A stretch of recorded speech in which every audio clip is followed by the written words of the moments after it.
Il y a maintenant près de 4 ans, on a racheté 3 vieilles maisons à la campagne pour 54 000 euros. Tu le sais sûrement, mais Phil et moi, on s'est lancé dans cette aventure un peu folle. On est passé de personnes totalement novices à des personnes plutôt confirmées, on va dire. Après de longs mois, après de nombreuses années, on va dire que l'aventure et la rénovation de cette première maison, elle touche un peu à la fin. Donc aujourd'hui, vidéo un peu spéciale parce que on va te révéler toutes les dernières évolutions et les ultimes projets qui ont vraiment tout changé dans cette maison. Au programme, on va terminer la grande façade de la maison, réaliser de très belles finitions encore dans la cuisine. Tu verras qu'il restait une ultime chose aussi à faire dans notre escalier. On va tenter quelque chose d'assez spécial dans notre salon. Pour Noël, tu vas voir aussi qu'on a fait une deuxième version de notre train et celui-ci, il est vraiment exceptionnel. Dans cette grande chambre sous les combles, on va réaliser cette fameuse peinture que tu vois un peu partout sur les murs et les plafonds. Dans cet épisode aussi, on va poser nos incroyables filets, un rêve qu'on a longtemps imaginé et qui est devenu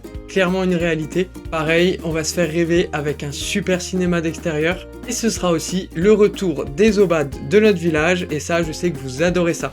Dans cette vidéo, on va pas revivre 6 mois comme c'était le cas des autres épisodes. Non, aujourd'hui, on va revivre une année complète. On t'a condensé la crème de nos finitions pour en arriver à une super belle maison. Accroche-toi, installe-toi tranquillement. Surtout, bienvenue aux 3 maisons. Avant de débuter concrètement cet épisode, je voulais te parler de Flexispot. C'est la marque qui nous accompagne pour cette vidéo. On s'est fait plaisir sur leur site, on a reçu de beaux cartons. Comme tu vois derrière, il y a un très grand bureau. C'est notamment ici que Phil il passe un peu de temps sur son ordi et je voulais vraiment faire un coin très sympa, plutôt ergonomique, quelque chose d'assez modulable. Et donc Flexispot nous a envoyé son tout nouveau bureau, le E7 Flow ou E7 Flow in English. C'est un super bureau où tu peux être assis derrière mais également qui se monte, donc tu peux travailler debout. Tout ça c'est électrique, c'est hyper stable, il est équipé d'un double moteur ultra fluide, mine de rien ça peut quand même lever jusqu'à 180 kg, tu peux passer de position assise à debout en quelques secondes. Ce que je trouve vraiment cool c'est toute la partie gestion des câbles, tout est parfaitement intégré, bien rangé. Il y a un petit plateau pour les câbles, une multiprise, il y a un canal magnétique qui va vraiment cacher tes derniers câbles derrière le pied. Et franchement, c'est assez rare d'avoir un bureau aussi propre avec aucun fil qui dépasse. En plus, pour compléter ce setup, là j'utilise la chaise de bureau C7. Elle est super confortable avec en plus un soutien lombaire adaptatif, des accoudoirs 3D. Et comme je te le disais, elle a aussi un repose-pied extensible. Vraiment, Flexispot, leur site il est incroyable. Je vous conseille d'aller voir le lien que je vous ai mis en description. Vous allez pouvoir vous faire des setups de qualité. Et la bonne nouvelle, c'est qu'à partir d'aujourd'hui, vous pouvez précommander le bureau E7 Flow et vous recevrez un code de réduction exclusif. Et ensuite, l'acheter entre le 28 et le 1er décembre. Son prix le plus bas de l'année. En plus, pendant cette période, 100 commandes seront intégralement remboursées. Tous les détails sont sur la page de Flexispot. N'oubliez pas le lien dans la description. Bref, un setup complet, ergonomique, modulable et stylé. Tout ça, c'est parfait pour bosser plus confortablement. Bon, en tout cas, nous maintenant, il est peut-être temps de se mettre au boulot. Pour te resituer, on est au mois d'octobre 2024 et on est de retour sur notre façade. On avait quand même commencé par le bas parce que à ce moment-là, on n'avait pas d'échafaudage. Phil, il s'était vraiment bien motivé. Il a commencé à tout décrépir.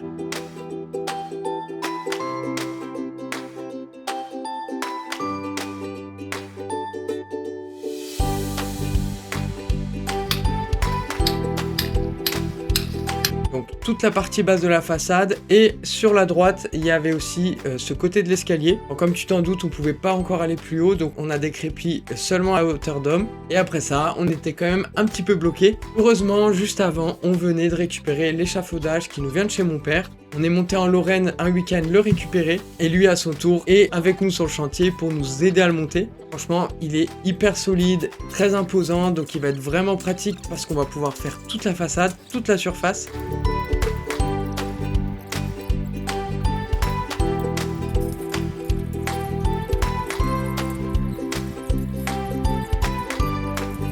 Bon, par contre, dès qu'on fait ce genre de choses, c'est vrai qu'il se met à pleuvoir, mais c'est pas grave. Maintenant, l'avantage, c'est qu'on est plusieurs et ensemble, on va pouvoir continuer à décrépir. Et à ce moment-là, on réalise que la maison, sa façade, elle n'est pas d'une seule pièce. En gros, qu'à l'époque, elle a été construite en 3 parties. En fait, c'est quelque chose qui ressortait un petit peu parce que sur l'ancien crépi, on voyait des légères fissures. Mais en fait, elle correspondait tout simplement aux différents stades finalement de construction de la maison qui a été faite en 3 parties.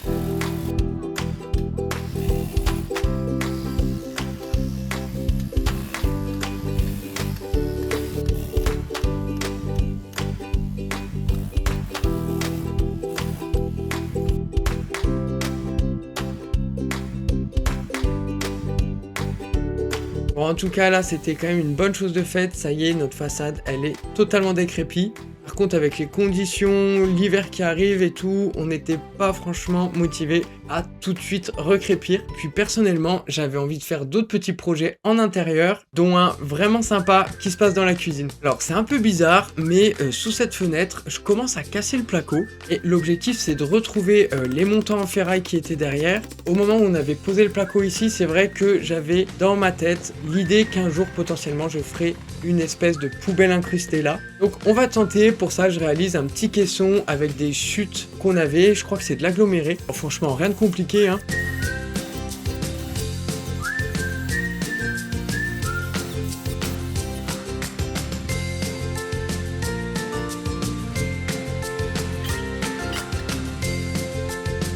Pareil, je récupère une chute des marches de notre escalier. Donc c'est du chêne et avec, on va essayer de faire la face avant, donc la porte de la poubelle.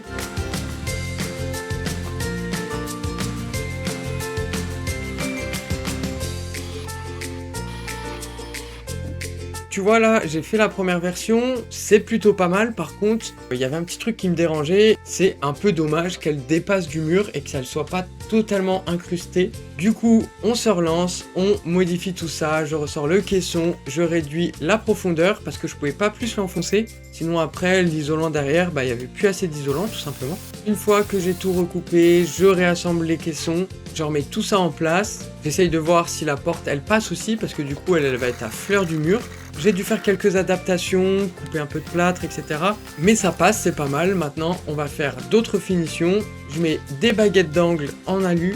Comme ça va faire quelque chose de bien propre et bien net tout autour. On refait de l'enduit, des bandes, on lisse le tout.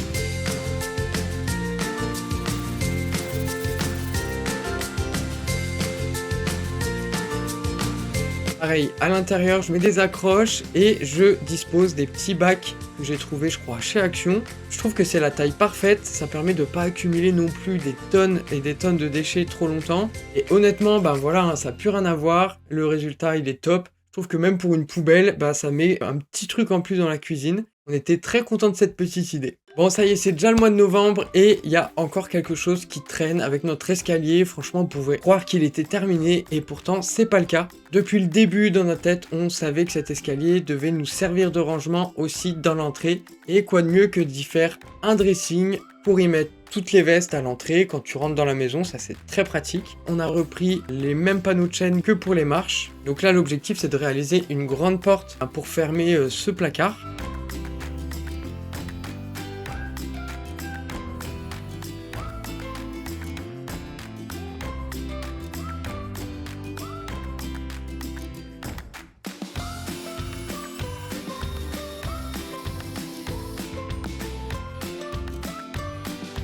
Une fois que les découpes sont faites, on installe le système de fixation. Alors moi je me mets à l'intérieur du meuble.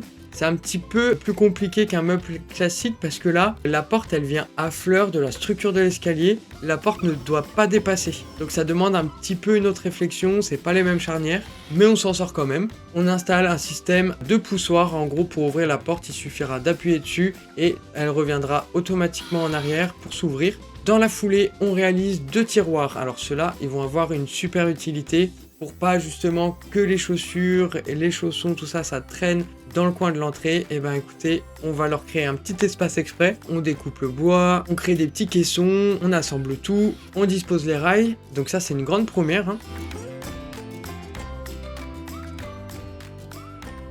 Les façades, toujours le même bois en chêne. D'ailleurs, tout ce bois, on le vitrifie comme ça, en fait, on pourra facilement nettoyer par-dessus. Pour réussir à mettre les façades en chêne directement par-dessus au bon niveau, j'utilise des clous à double tête, ce qui permet après, quand je retire le tiroir, d'avoir un repère que la porte ne bouge plus. Et ensuite, on peut mettre des petites équerres pour définitivement fixer tout ça. Cette fois, notre escalier, je crois qu'il en est à son stade ultime. C'est pas impossible qu'à l'avenir, il y ait encore des améliorations, mais ça sera des améliorations plutôt subtiles, je dirais. Et là, dans ma tête, je vous avoue que j'en vois pas trop d'autres pour l'instant. J'espère que le résultat vous plaît. Nous, on est très contents. Dès que tu rentres dans la maison, ces portes, ces tiroirs, ça apporte encore quelque chose en plus. C'est vraiment le top. De l'autre côté, dans le salon, nous, on reçoit aussi quelque chose qu'on attendait depuis très longtemps. C'est des canapés. Un grand canapé et un fauteuil qui lui aussi est quand même pas mal grand. Donc si tu veux, si tu les trouves beaux, ben voilà, je te donne la ref. C'est la marque Camif,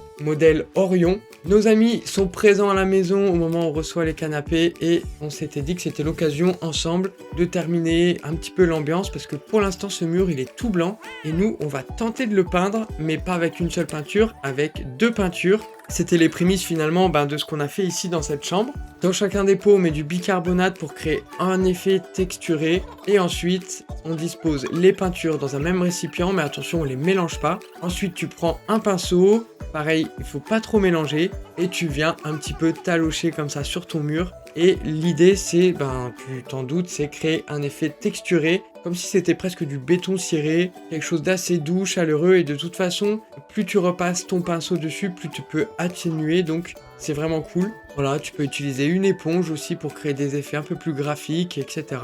Et pour finir le tout, j'installe des moulures.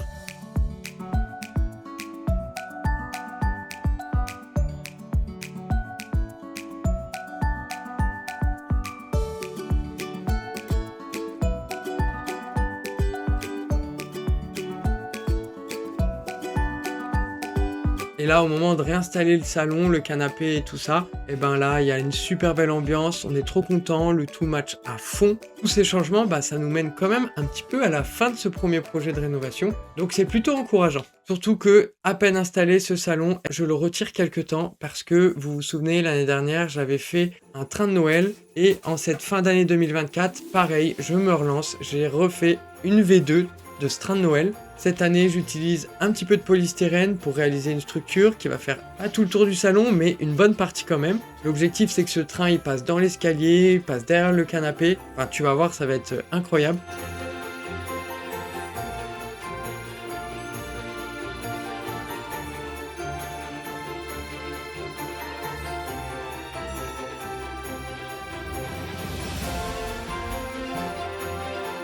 On utilise aussi pas mal de caplas. Par-dessus, je mets les rails. L'avantage des caplas, c'est qu'en fait, ça va pouvoir me faire des pentes douces pour que le train puisse passer d'un endroit à l'autre sans trop galérer dans les montées.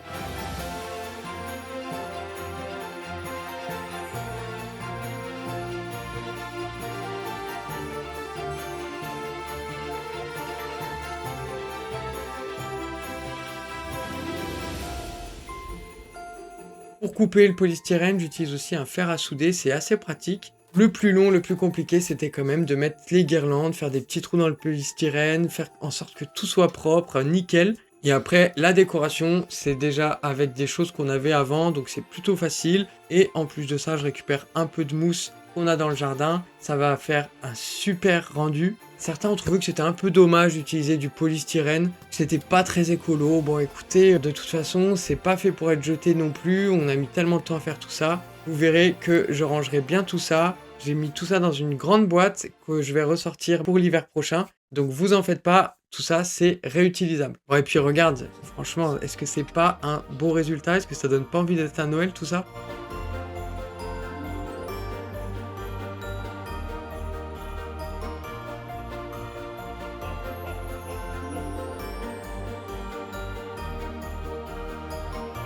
D'ailleurs, en parlant de Noël, c'est le mois de décembre. T'as vu, on va assez vite. J'ai sélectionné vraiment les projets les plus importants, je dirais, de cette année en cours. Toujours avec nos fameux restes de chêne. Ça, c'est du chêne qu'on réutilise de partout. On va faire des étagères. Déjà, je commence par percer le mur parce qu'en fait, il va nous falloir un support pour accrocher tout ça. Je reporte les formes des pierres directement sur le bois.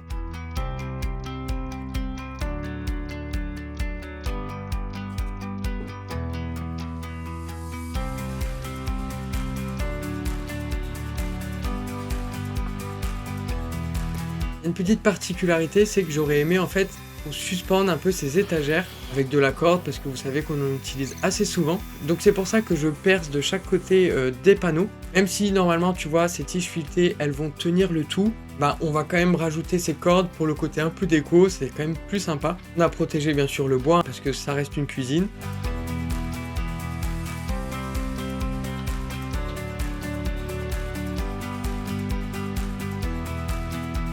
Et une fois que c'est en place, franchement, je trouve que ça termine un peu, ça apporte de la hauteur parce que dans cette cuisine, on avait une grande hauteur sous plafond et là, au moins, je trouve que c'est plus équilibré et bien plus chaleureux surtout. On avance et nous voilà en 2025, on est au mois de janvier et on se retrouve là où j'enregistre cette vidéo dans cette fameuse chambre. Récemment, on a quand même refait le parquet, donc on bâche tout parce que aujourd'hui, on va tout repeindre. On est de retour avec notre technique de la peinture bicolore. C'est un choix que certains adorent et d'autres certainement vont pas totalement adhérer à cette idée. Surtout que cette fois, en fait, on compte tout repeindre en vert. Donc on choisit 2 teintes de vert, une bien foncée, l'autre légèrement plus claire. On est parti pour peindre les murs et surtout les plafonds. Donc comme tu as vu, il y a aussi pas mal de poutres pour avoir de belles finitions, pour pas que la peinture elle dépasse sur les poutres. Forcément, on met un scotch, mais par-dessus, on met un joint acrylique. D'ailleurs, au moment où le joint est déjà posé, on peint dessus, on fait la première couche, et moi je conseille vraiment d'essayer de faire la deuxième couche dans les 30 minutes à 1 heure. Comme ça, en fait, après, ça laisse pas le temps à l'acrylique de sécher, parce que si l'acrylique il sèche, au moment où tu enlèves le scotch, tu risques d'enlever de la pâture, le joint, etc. et ça on veut pas. Au contraire, il faut l'enlever tant qu'il est pas sec, et c'est ça qui va te donner vraiment un contour et des finitions bien nettes. Voilà, je crois que tu as compris la technique. Les 2 couleurs de peinture sur le même pinceau, sans vraiment les mélanger. Ça a pris pas mal de temps, surtout que dans les combles, repeindre le plafond, c'est assez... t'as toujours la tête vers le haut, etc. Ça fait un peu mal. Mais c'est comme tout, on avance, on s'en sort et on replace le mobilier. Comme ça, tu peux voir un premier résultat. Franchement, on aime bien, mais on sait que c'est pas fini parce qu'on a prévu de faire autre chose, notamment ces têtes de lit que tu peux voir actuellement ici. Il y a même l'autre de l'autre côté là-bas. Plutôt que d'acheter des tasseaux déjà vendus comme ça dans le commerce, on achète une planche parce qu'on a le matos pour les couper et c'est bien plus économique. Donc je sais plus, je crois qu'on coupe 50 tasseaux comme ça. Ensuite on les dispose au sol dans la chambre, on a pris les mesures qu'il fallait, les mesures des combles. On vient les reporter et on coupe le tout.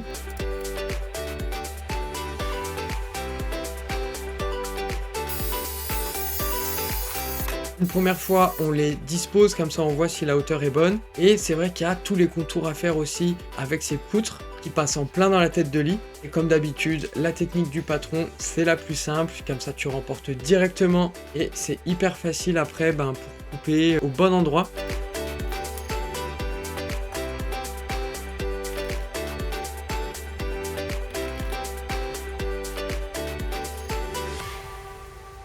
En plus, on aime quand même pas mal se prendre la tête parce que chacun de ces petits tasseaux, on vient les biseauter sur le bord. Donc sachant qu'il y a 50 tasseaux, ça c'est quelque chose qu'il faut répéter 100 fois à peu près. Ensuite on passe à la colle, on a décidé de tout coller et ce qu'on pensait être assez rapide était finalement assez long. Imaginez en plus une fois que la première est réalisée, on sait qu'il faut s'atteler à la deuxième. Au final ça a pris quand même pas mal de temps, mais j'ai l'impression que le résultat valait le coup. Je trouve qu'en plus ça tranche vachement bien avec le côté un peu vert assez foncé de la chambre. En tout cas j'espère que tu valides. Bon, on redescend, on passe au mois de février et on retourne dans le salon. J'ai commandé sur internet un meuble suspendu vraiment très basique. Donc rien de compliqué, on le monte.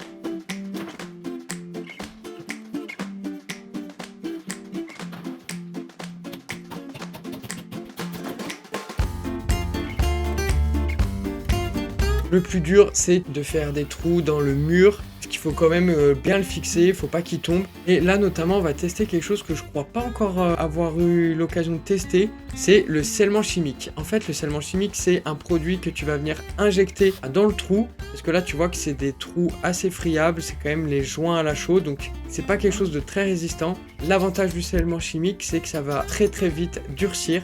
Donc au moment après où on met la tige filetée dedans, il va avoir une rigidité, on pourra plus l'enlever et au moins on sera assuré que le meuble il va bien tenir dans le mur. Donc je sais pas si tu connaissais ce produit, mais ça peut être très utile au quotidien dans plein de domaines. Par contre voilà, le meuble forcément il est carré, nos murs eux ils sont pas du tout carrés, avec les pierres qui dépassent etc.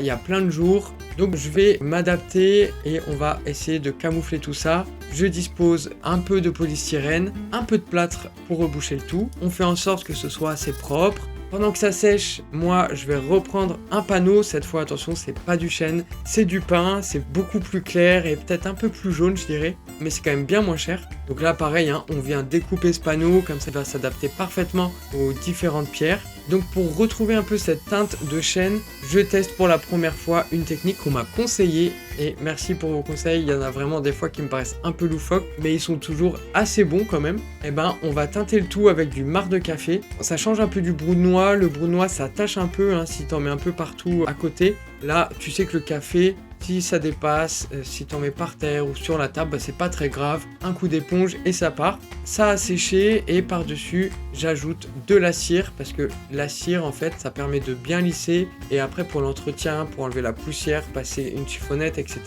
et ben, ça permet de pas accrocher directement dans le bois. Au début, attention, la cire, ça peut faire peur, ça jaunit un petit peu. Mais en séchant, ça reprend la teinte de base. Et voilà, un meuble télé qui de base est basique. Et on lui a donné un petit côté assez charmant, je dirais. On a même du mal à se dire que c'est du pain. On trouve qu'il s'adapte parfaitement à la teinte de notre parquet qui, encore une fois, notre parquet aussi, c'est du chêne. En tout cas, voilà, encore une mission accomplie. On fait un grand saut dans le temps, on passe directement au mois d'avril. Alors non pas qu'on n'a rien fait au mois de mars, on a fait plein de petites choses, des finitions à droite à gauche, mais vraiment, je choisis de vous mettre les moments les plus intéressants et les plus marquants de cette année en cours. Donc il a fallu faire des choix pour que la vidéo dure pas 15 000 ans non plus. En ce mois d'avril, on va enfin poser nos filets. Et je sais que c'est quelque chose dont on vous a énormément parlé, on vous a longtemps teasé là-dessus. Et les filets, ça venait pas tout de suite. Enfin, le temps qu'on élabore, qu'on trouve la bonne personne pour nous les poser, eh ben, ça prend du temps.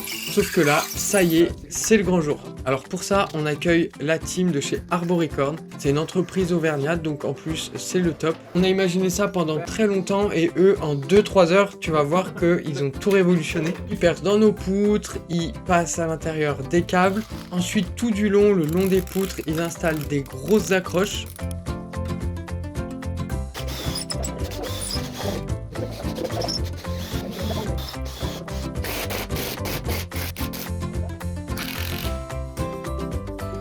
Au bout de ces câbles, justement, c'est là qu'ils vont commencer à installer le filet. Et tu vois, ils utilisent une espèce d'aiguille pour entortiller le tout, bien fixer le tout. Et ben ça, en fait, apparemment, c'est une technique de marin-pêcheur. Donc c'est plutôt stylé. Ça a l'air simple, mais pourtant, je pense que c'est assez technique. Donc nous, on fait rien, on regarde, on apprécie. Ça avance super vite.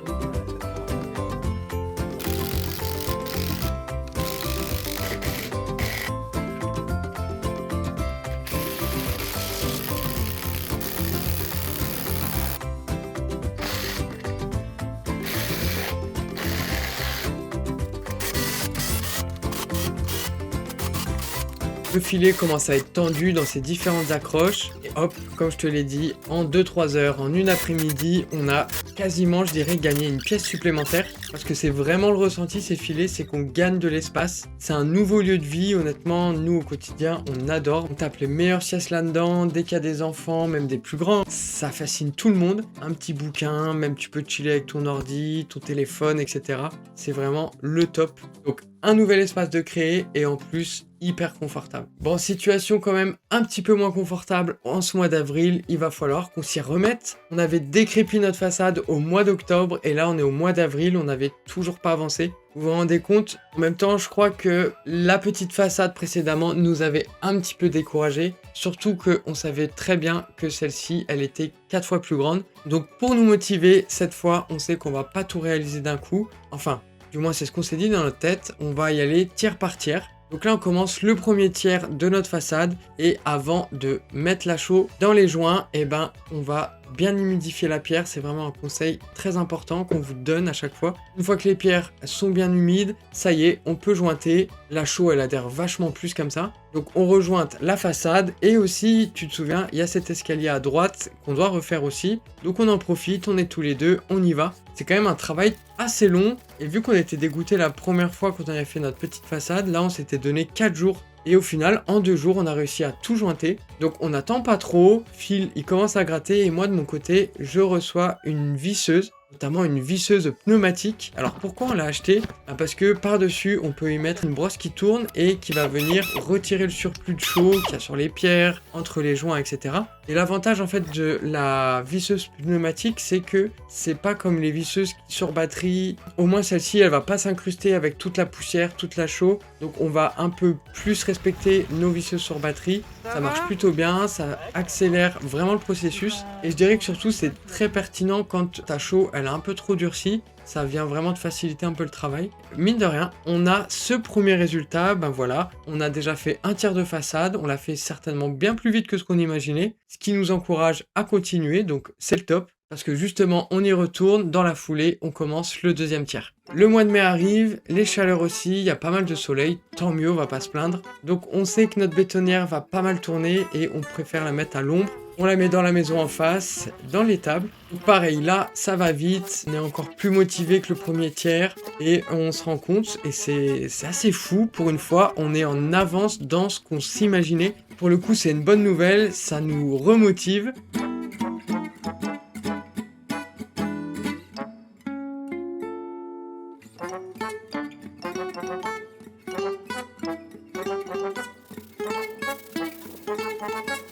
On a réussi à tout gratter assez rapidement. Donc j'en profite aussi, il y a les contours de porte aussi à réaliser. Nous on va pas mettre de pierre de taille, mais on va faire l'imitation. C'est quelque chose qu'on a déjà fait plusieurs fois maintenant.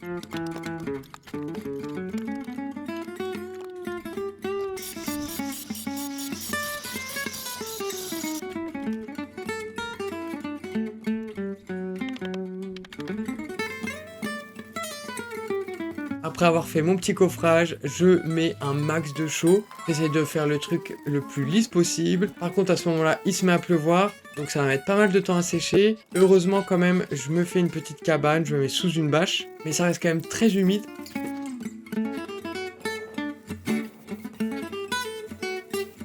Avant que ça sèche, je taille pour que ça fasse bien propre.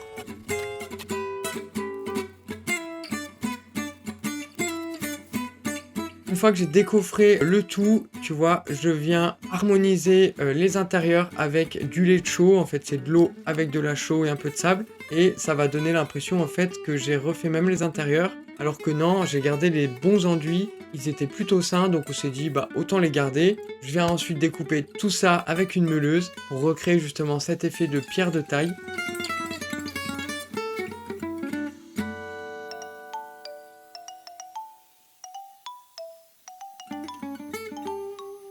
Et encore une fois, un très beau résultat. Vraiment dans cette vidéo, on enchaîne les résultats, j'espère qu'ils te plaisent. N'hésite pas à nous dire déjà lequel t'a le plus plu. Nous, ça nous intéresse énormément. Comme je disais, il fait beau en ce moment. Vraiment, le mois de mai, on sent que l'été arrive. Et on a quand même un petit peu besoin de changer d'air parce que les gros travaux comme ça, les gros travaux de façade, c'est fatigant. Donc avec des restes de planches du chantier, on va créer un énorme écran géant.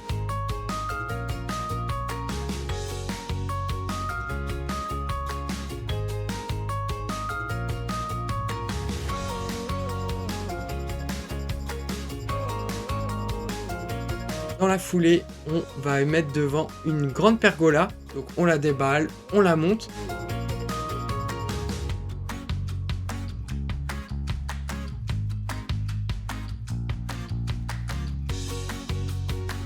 Et surtout, on reçoit des canapés Esprit Pouf, clairement des canapés Pouf pour l'extérieur qui sont trop stylés. Donc vraiment à ce moment-là, on s'empresse de les installer, ils sont hyper confortables. Pareil, on monte des petits rangements pour mettre les 2-3 babioles qu'on va avoir à droite à gauche en extérieur, au cas où il pleut. On construit une table basse, on ajoute de la décoration, des guirlandes, esprit un peu guinguette comme ça, tu vois. On y met aussi des lampions.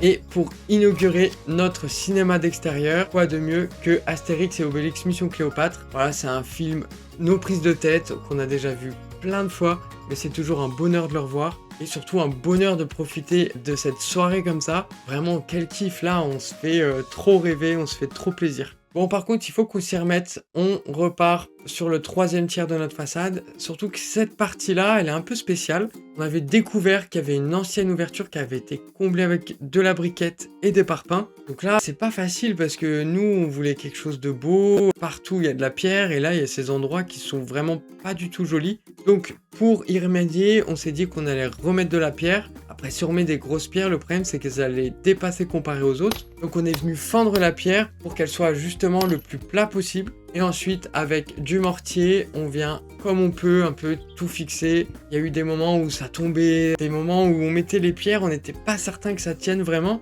Pas facile, mais on était quand même content. Là, on n'avait pas encore fait les joints, mais le résultat était déjà intéressant. Et on savait qu'une fois qu'on ferait les joints, ça allait être nickel.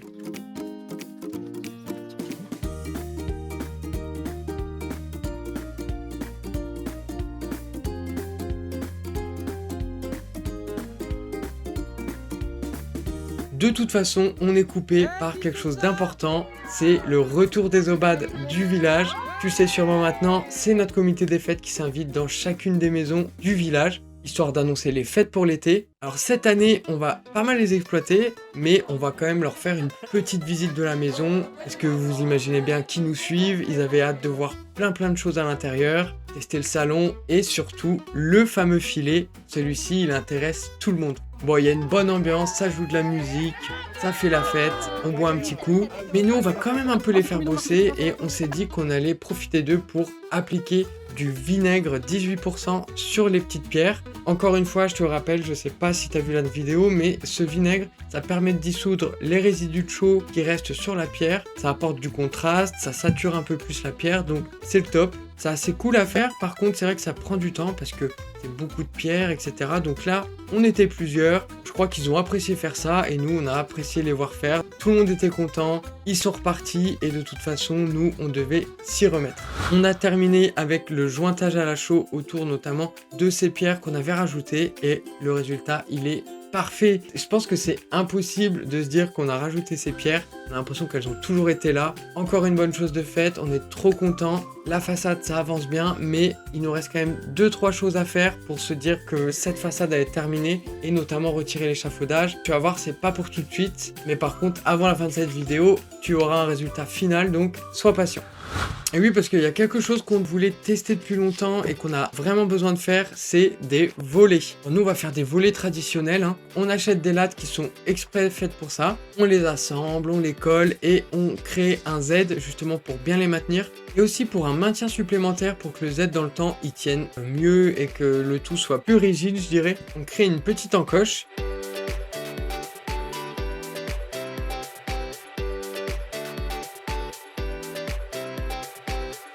On visse le fameux Z et par-dessus, on va venir réaliser un petit chapeau. En fait, ce chapeau, ça va être en bois classe 4 là, comme ça va être encore plus résistant que le pin de base. Ce chapeau va permettre en fait d'éviter que la pluie ne s'infiltre entre les lattes par le dessus. Voilà, histoire que les volets ils durent encore plus longtemps dans le temps.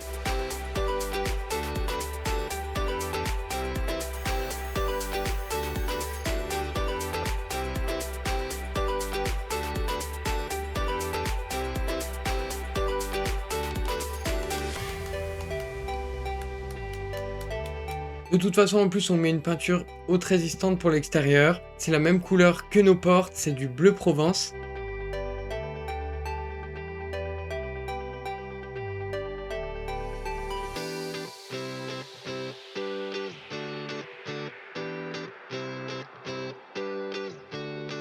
Il ne reste plus qu'à installer les poignées, les pentures.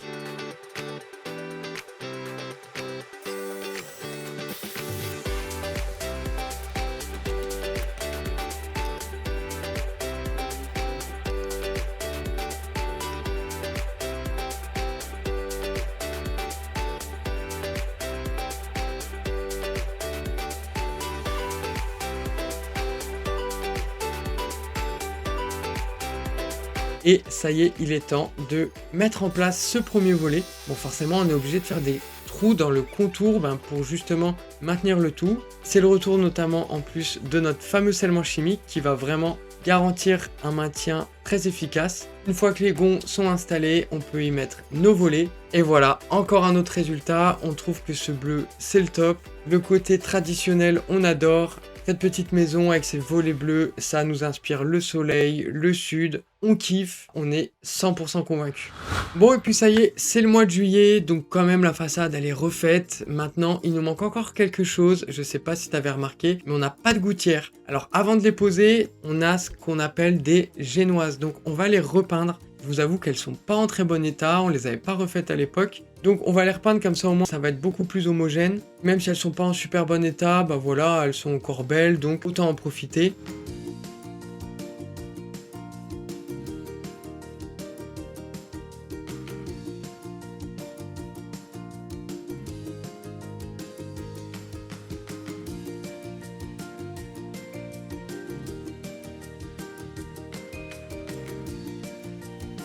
Après avoir installé toutes les accroches, il est temps de mettre nos gouttières. Alors c'est du zinc et nous c'est vrai qu'on a un petit problème, c'est qu'on ne sait pas souder. Donc on allait être un peu embêté pour faire la soudure entre les différentes gouttières. Et on savait qu'il y avait une colle qui existait, on s'était pas mal renseigné avant et les gens nous ont dit allez-y, ça marche bien aussi, il faut juste que les gouttières, plutôt que de les mettre à ras comme ça, il faut vraiment bien les chevaucher. C'est qu'on les a chevauchées sur quasiment 20 cm et tu vois, on a mis de la colle vraiment sur une belle longueur. Donc il n'y aura pas d'infiltration, ça va permettre aussi de faire comme un petit joint de dilatation, parce que le zinc ça travaille beaucoup avec la chaleur, le chaud, le froid, etc.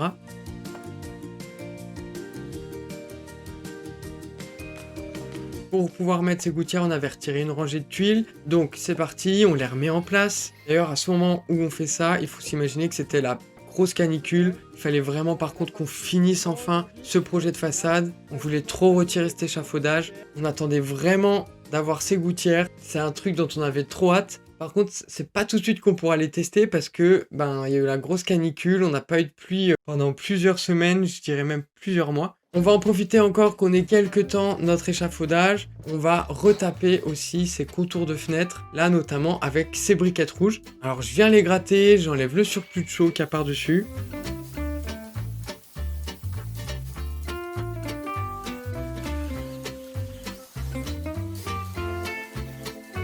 Je voulais aussi retirer la chaux qu'il y avait sur la partie intérieure de la fenêtre. Par contre, en fait, quand je faisais ça, je cassais les briquettes en dessous. Donc je me suis dit que j'allais enlever que les parties un peu fatiguées et que j'allais à nouveau recouvrir avec de la chaux toute neuve. Pareil ensuite, entre les briquettes, on rejoint à la chaux.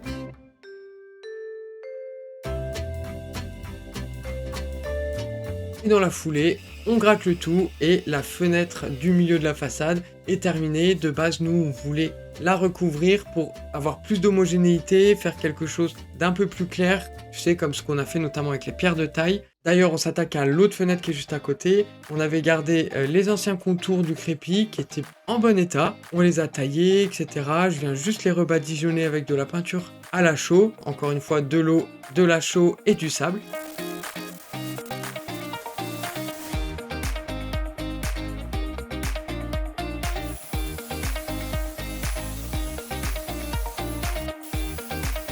Encore une fois, on coupe à la disqueuse pour créer ces effets de pierre. Et voilà, c'est terminé pour ces fenêtres. Il faut encore qu'on installe les volets pour se dire que la façade elle est terminée. Donc pour la fenêtre où il y a les briquettes, on avait retrouvé de vieux volets qu'on a pas mal retapés. On les a repeints aussi en bleu. Et à côté, on a aussi reconstruit une autre paire de volets. Eux, ils sont tout neufs, également peints en bleu.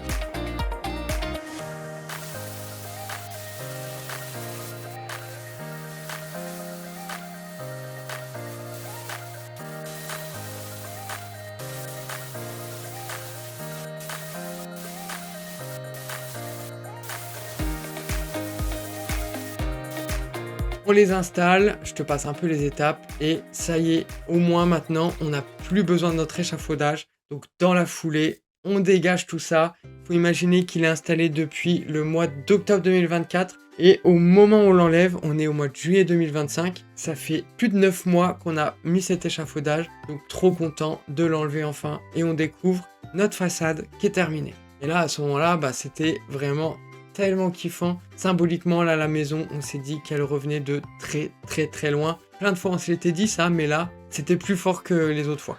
Il y a encore quelque chose qui va nous permettre d'améliorer le rendu global de la façade, c'est ces 3 portes de cave qui sont en bas. Alors elles sont pas en super bon état, mais en même temps pour accéder à ces caves, on n'a pas besoin de quelque chose d'hyper hermétique. Donc ce qu'on fait, c'est qu'on les enlève, on s'attaque à la première cave, on enlève sur la porte ce qui tient vraiment plus, ce qui est un peu pourri. On retire aussi le surplus de peinture, on ponce un max.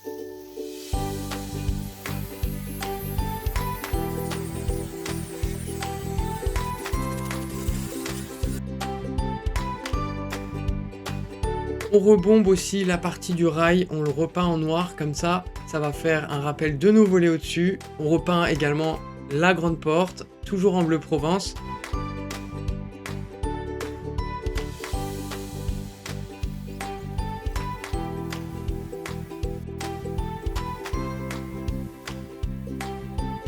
Bon, on a eu quelques galères avec le pistolet à peinture qui peut-être commence à être fatigué, je sais pas trop. Au final, on termine au rouleau, ça va tout aussi bien finalement.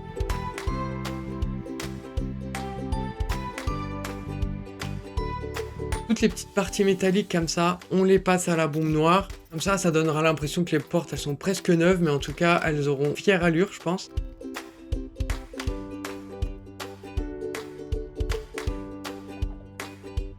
Par contre après on s'attaque à la deuxième, heureusement elle est plus petite. Par contre le problème c'est qu'on peut pas la dégonder, donc on va devoir directement travailler dessus. On vient avec une planche de coffrage reboucher un peu les trous qu'il y avait en bas. Assez simple hein, finalement, on va pas se prendre trop la tête. Et ensuite on passe à la peinture.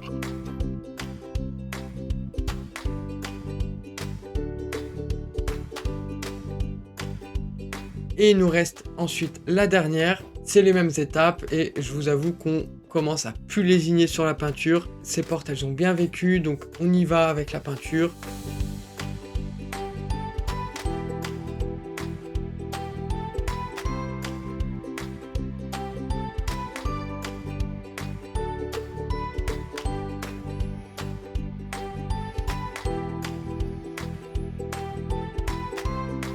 Les portes sont remises en place, on remet aussi en place un plan de glycine qui mine de rien est là depuis le tout début de nos travaux. Il est encore bien vivant depuis tout ce temps. On le fait courir le long de la façade. Voilà, le fait d'avoir repeint ces 3 portes, le fait d'avoir rajouté la glycine, ça donne un sentiment que cette maison, elle a toujours été comme ça. Et je vous avoue qu'on en a pas mal profité cet été. On était trop fiers de présenter ça à notre famille, aux amis qui étaient de passage. Encore une fois, petite fierté.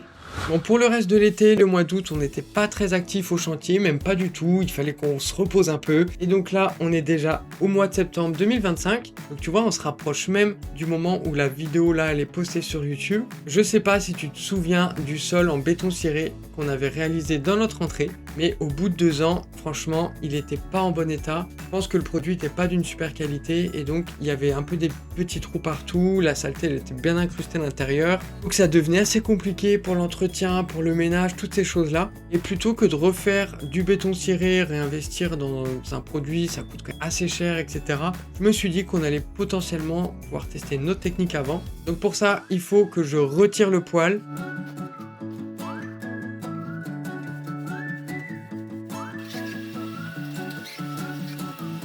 Je viens un peu égrainer le sol, je ponce un peu partout pour avoir un peu d'adhérence.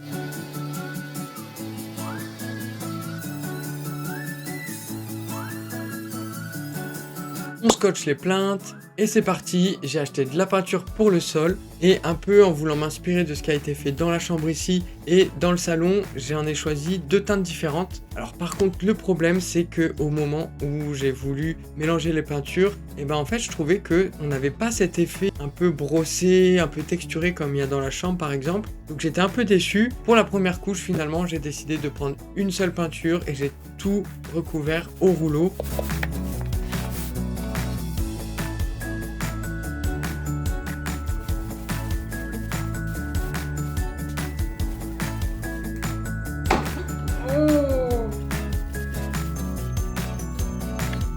Par contre, le résultat me plaisait pas trop, ça faisait un peu sol d'hôpital, c'était pas le top. Donc je me suis dit que j'allais retenter au moment de la deuxième couche. Donc j'ai repris un pinceau avec les 2 teintes, les unes à côté des autres. Et là, je suis allé en talochant. Je sais pas si tu vois dans la vidéo, c'est quand même assez subtil, mais en fait, on retrouve un peu ce côté effet béton ciré. Donc c'est vraiment ce qu'on recherche. Donc je me répète assez souvent, mais à ce moment-là, hyper content du résultat. En fait, déjà rien qu'en termes de ressenti, la texture, etc., je sais que en termes d'entretien, ça va être beaucoup plus agréable. Et c'est surtout si, avec le temps, on vient un petit peu casser, ou on fait des rayures, etc. En fait, ça sera pas trop grave, on pourra revenir avec un petit pinceau, avec la peinture, et on viendra refaire 2-3 retouches, donc c'est quand même vachement plus agréable à refaire que refaire tout un béton ciré. Allez, en cette rentrée au mois de septembre, il faut qu'on se donne à fond, notamment encore sur cette passerelle qui n'est pas terminée, notamment le parquet en fait au bord, il dépasse encore. On a laissé ça traîner pendant tout ce temps. Donc je viens avec une scie plongeante couper le surplus.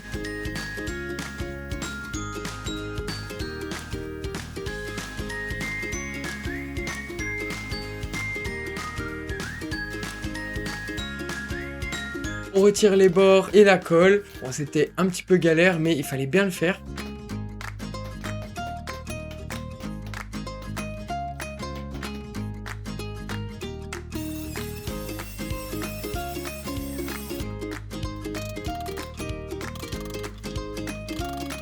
On avait pas mal de restes de ce parquet, donc du coup, on va faire des coupes. En plus, tu vois, je le coupe à 45 degrés, je fais des angles à 45. Comme ça va me faire des petites lattes et tu vas vite comprendre pourquoi j'ai coupé à 45 degrés comme ça. Avant de les fixer, obligatoire, il faut mettre du primaire d'accroche. Comme ça, après, on y met la colle.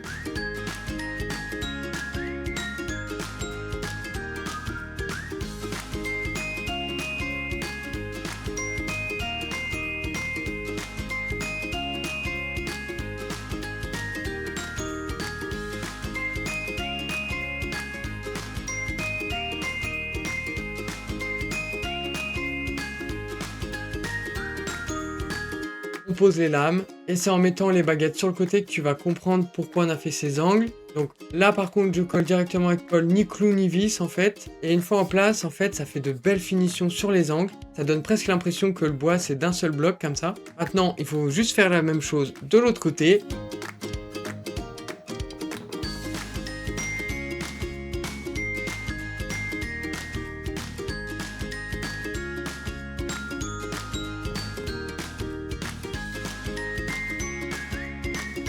Même technique, sauf que au moment de mettre les lattes sur le côté, là par contre j'en colle directement la latte, parce que autant de l'autre côté j'avais le filet pour pouvoir travailler facilement, mais là pas du tout. Donc c'était plus simple de disposer la colle directement sur la latte que sur la passerelle. Voilà, petit avant-après de qualité. Il nous manque encore la rambarde à mettre ici. Ça arrive très très vite, mais au moins maintenant tout est nickel, c'est parfait. Bon, en ce mois de septembre aussi, je sais pas si tu l'as vu passer sur internet, on a réalisé un petit luminaire assez sympa dans la cuisine. Voilà, je vais pas m'éterniser dessus, mais je voulais quand même te le montrer parce que je trouve que, voilà, ça finit un peu la déco, c'est vraiment hyper sympa. Ça rapporte de l'âme dans la cuisine, et de la lumière surtout.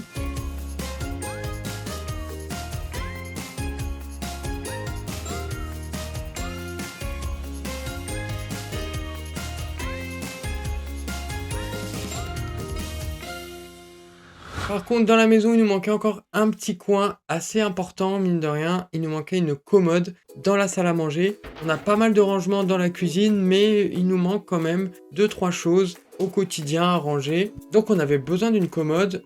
Forcément, il ne fallait pas qu'elle prenne trop de place. Donc on va la réaliser nous-mêmes en MDF. Forcément, ici, rien n'est droit comme d'habitude. Donc on réutilise la technique du patron. Pour les plateaux, je voulais quelque chose d'arrondi. En plus, je trouve que les arrondis, c'est moins ma stock. Ça allège un peu les meubles comme ça. Une fois que ce plateau est prêt, je le remets en place. Par contre, il passe toujours pas parce qu'il y a ces plaintes qui nous gênent. Donc on va un peu les couper.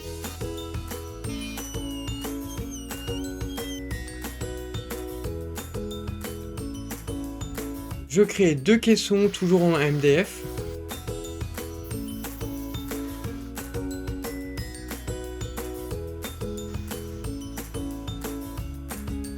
Et on vient mettre en place un peu tout ça pour voir si tout rentre. Et c'est ok comme ça, c'est nickel. Donc on vient peindre le tout avec notre couleur incontournable, Caravane des Sables. Par contre, sur le plateau, je voulais quand même un effet bois. Donc je vais tester un concept assez sympa. Ça s'appelle du relook meuble, il me semble. Donc tu as une première base, la base A, c'est de la peinture assez classique, on va dire. Et ensuite, une fois qu'elle est sèche, tu viens appliquer la base B. Donc là, c'est une peinture qui va te donner un effet bois, ça va recréer des veines. Juste avec un pinceau, tu vas vraiment recréer cet effet bois qui est incroyable, moi je trouve. Le concept trop top. Il n'y a plus qu'à assembler le tout, mettre les portes, les charnières, les poignées.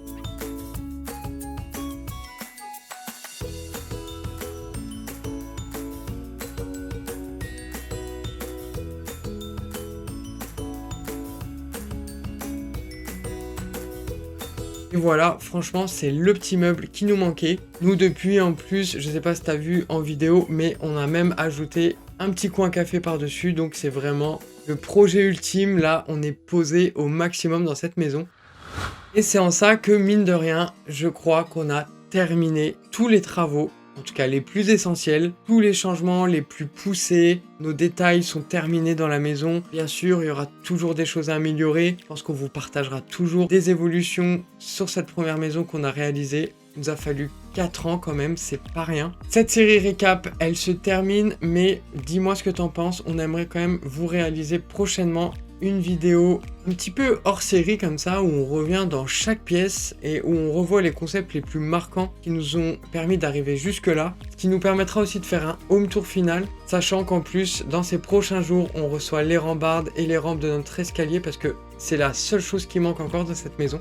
Mais voilà, cette série elle se termine, on aura passé pas mal de temps ensemble durant ces 8 épisodes, j'espère qu'ils vous auront plu. En tout cas nous ça a été un vrai bonheur de les faire. Je tenais tout particulièrement aussi à remercier Juliane qui monte ses vidéos. Elle et moi, on passe pas mal de temps sur ce projet et c'est un énorme travail. Je voulais aussi encore une fois remercier FlexiSpot qui nous a accompagnés durant cette vidéo. Il y a des offres vraiment super qui démarrent à partir du 28 novembre. Honnêtement, pour faire un setup de qualité, je trouve que le site, il est super inspirant. Il y a des super chaises de bureau, des super bureaux. Donc n'hésitez pas, je vous mets le lien dans la description. Du fond du cœur, merci d'avoir suivi cette série. Vous savez, l'aventure, elle n'est pas terminée. On revient très rapidement avec notre nouveau format de vidéo YouTube, où notamment on aura un format vertical au cœur de nos travaux. Donc toute la maison 2, normalement, vous allez pouvoir suivre ça d'une autre manière. On a trop hâte et on espère surtout que ça va vous plaire. Encore une fois, merci infiniment. C'était Pierre, depuis les 3 maisons.